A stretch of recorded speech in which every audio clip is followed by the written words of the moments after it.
Coming to you from the first night of our mission trip. Currently we're stopped in Gillette, Wyoming.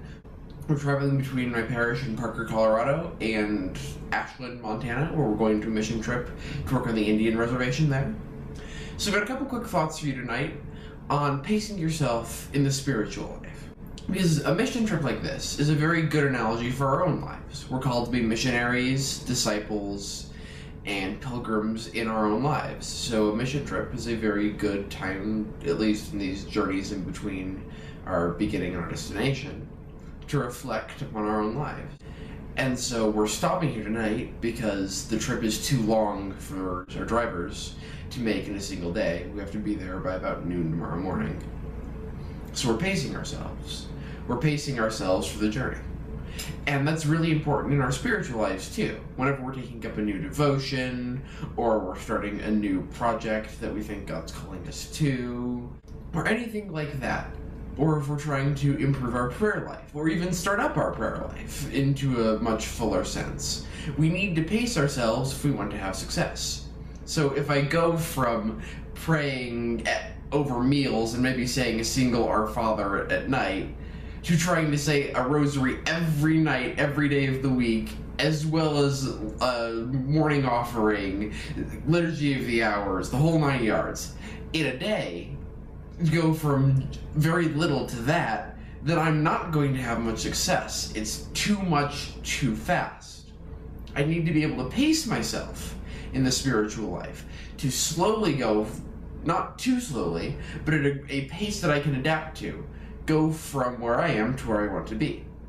So in the example I've been using, maybe do a couple decades of the rosary a night, or a single decade of the rosary a night, and then after a couple days start doing 2 decades, and then after a couple days start doing 3, etc., until you build up to where you want to be. And so if you pace yourself in the spiritual life, you'll have much more success. I'm Horam Dagler, guys, and I will see you tomorrow. Hi guys! We just passed into Montana. I've been reading Fulton J. Sheen's Life of Christ, and there's a little line I wanted to point out to everyone. I did a video a couple weeks ago, it was the first video on the channel, about the proof for Christ's divinity. And in the first chapter of the book, Fulton J. Sheen talks about some of the same thing, that there are, interestingly, many ancient prophecies from pagan societies about Christ's divinity. For the Romans, people were generally persuaded in the faith of the ancient prophecies that the East was to prevail and that for Judea was to become the master and ruler of the world. Even in things such as ancient China, that there would be a great saint of the West, relative to China, whose religion who's to be introduced into their country. Even the Greeks had some expectation of him, apparently. And so I just found that very interesting as I was reading, and if I can find the actual original sources for these, that will be really cool, and they will probably be in the description. So yeah, I'll see you guys tonight after the beginning of the mission. Hi guys, coming to you from the end of the first day of the mission trip. I'll just keep it to this. Main thoughts of the day, since we were mostly focused on just the introduction and just how the rest of the trip was going to go, breaking up into our groups. I just have some quick thoughts on planning ahead. There's an old saying that I've learned the hard way quite a few times, and that's, if you want to hear God laugh, tell him your plans. That saying just helps me remember to be open to whatever God's plan is for the rest of this week.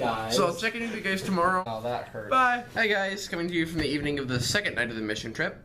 This is the first day we went through a work day. What I just wanted to talk about today is how small gestures can make a really big difference. And that's just from a smile to doing a good deed and not really saying anything about it, or not complaining even when everyone else around you is about something that really does deserve to be complained about. Simple things like that can make a really big difference in other people's lives. That basically someone is always watching you, and so you can make a big difference just by doing small acts of kindness. I'll see you guys tomorrow. Hey guys, it's actually been 2 days since I last recorded. It's now the afternoon of the third workday of the mission trip. Last night we had adoration for a couple hours, so that kind of threw things off. But I just wanted to build on my point from a couple days ago real quick. That if you do mission trips or retreats, or even things like sporting events, academic competitions, all that sort of thing, that you found really enjoyable, if you do something again, go to something for a second or third time, you have a pretty clear picture of what you want to get out of it. But, as I said a couple days ago, if you want to hear God laugh, tell him your plans. So, you need to be prepared that he may have something very, very different in mind for you.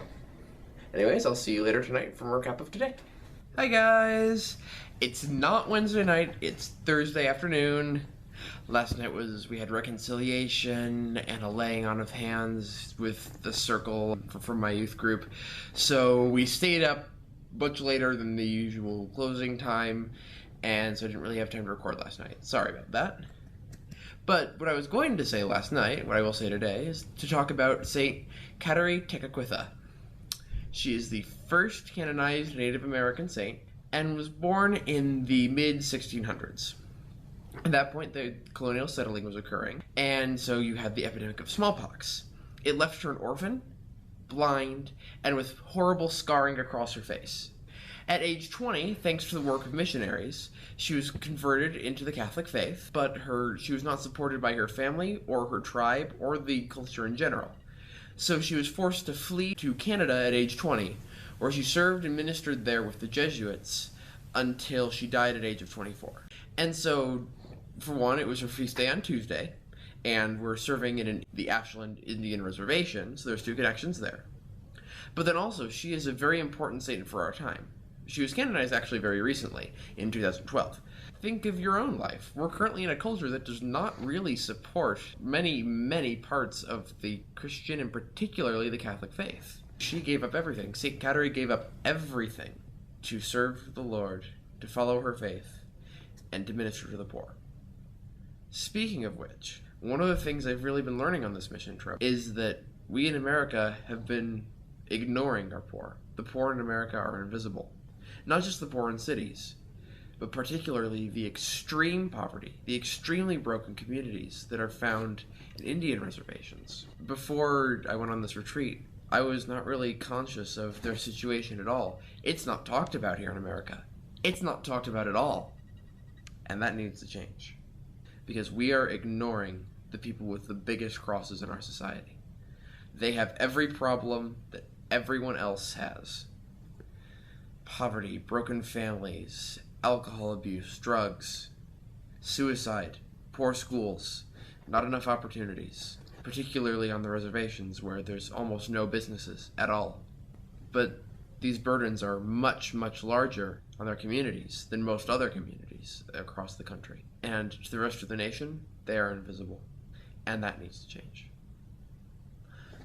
See you guys later tonight. Hi again, guys. Yeah. It actually is Thursday night this time. I didn't skip a day. And everyone wants to go to bed right now. So yeah, it's been a long couple of days. Filming tonight's a little difficult, so I may finish this tomorrow morning in the car. I'll see you guys then. Hey guys. Back again. I actually should be able to finish this recording now from last night. We're in the process of leaving. We just pulled out after finishing up packing. So the point I was trying to make was about finishing the race. So in life, you're going to have stages of your spiritual journey that are very fast-paced.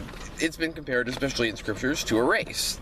There will be segments where you have to run hard and run fast. This mission trip was one for me and for a lot of people that I know. Usually, though, after each leg of the heavy race, there will be a time of peace and rest before you begin to run again. And that's all I wanted to say to finish up that clip. So I will see you guys later tonight. Hey guys, it's morning on Saturday now, and I was going to record last night, but we had a bit of an incident. A guy in our cabin named Andrew had a tick on his back.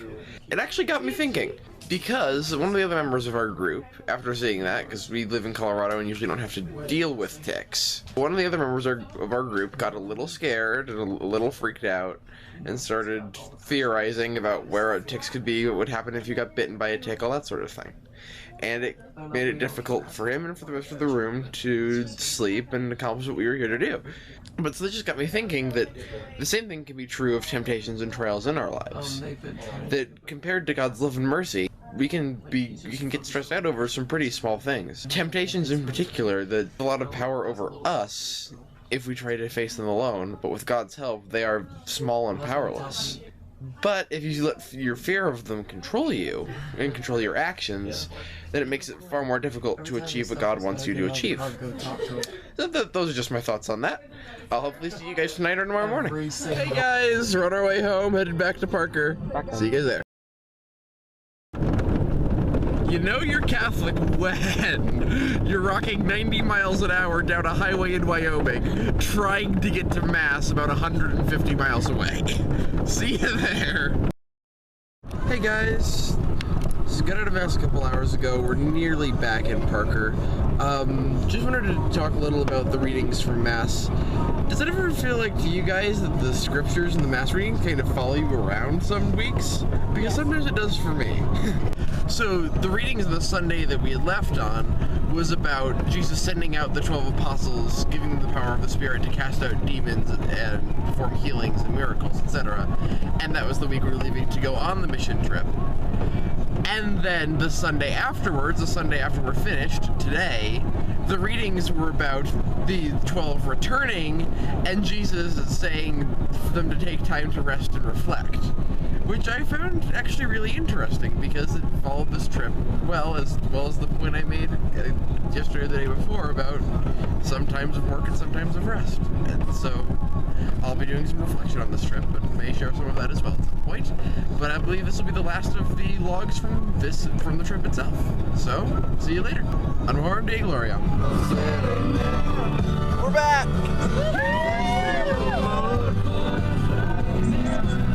Can I get an Ave Maria?